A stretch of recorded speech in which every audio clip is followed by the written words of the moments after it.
बहुत साल पहले की बात है। एक पहाड़ी के नीचे रामगढ़ नाम का एक गांव था। गांव के सारे जानवर हरी घास खाने के लिए सुबह उस पहाड़ी के ऊपर बसे जंगल में जाते और शाम होते होते घर वापस आ जाते थे।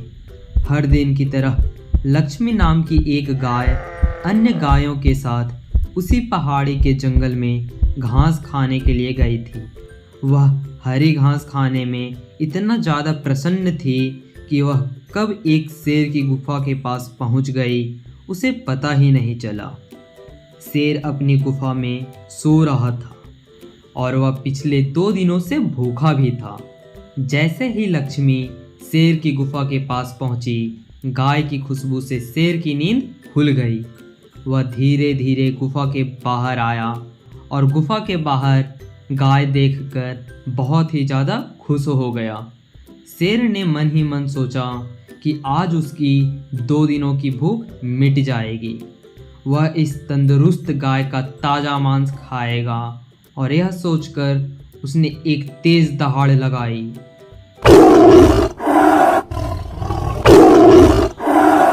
लक्ष्मी शेर की दहाड़ सुनकर डर जाती है।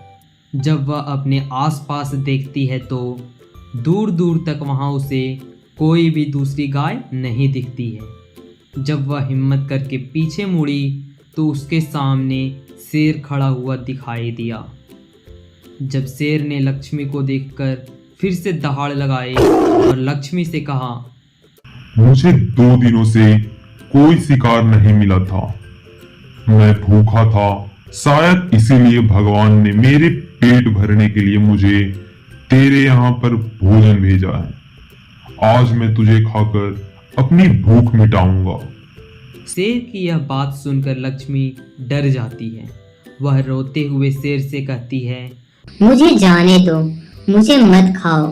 मेरा एक छोटा बच्चा है जो अभी सिर्फ मेरा ही दूध पीता है और उसे घास खाना अभी तक नहीं आया है।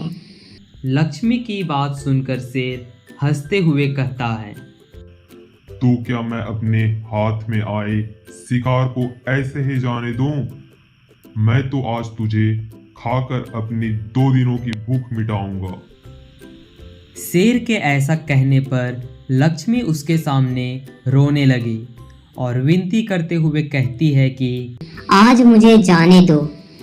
मैं आज अपने बछड़े को दूध पिला दूंगी और उसे बहुत सारा प्यार करके कल सुबह होते ही तुम्हारे पास आ जाऊंगी।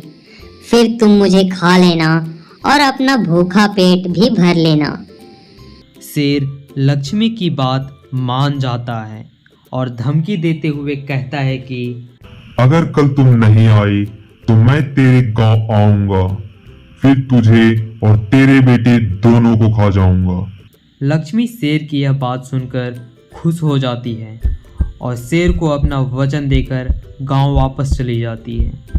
वहां से वह सीधे अपने बछड़े के पास जाती है, उसे दूध पिलाती है और बहुत सारा प्यार भी करती है।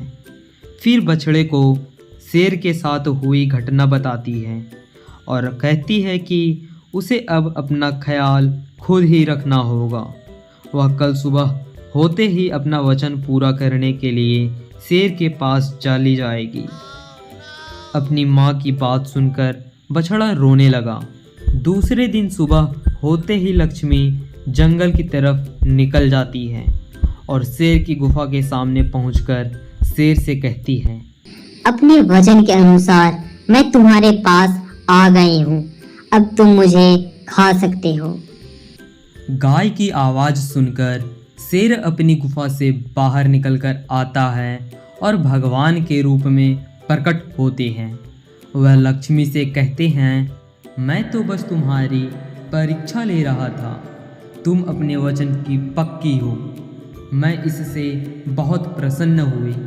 तुम अब अपने घर और बछड़े के पास जा सकती हो।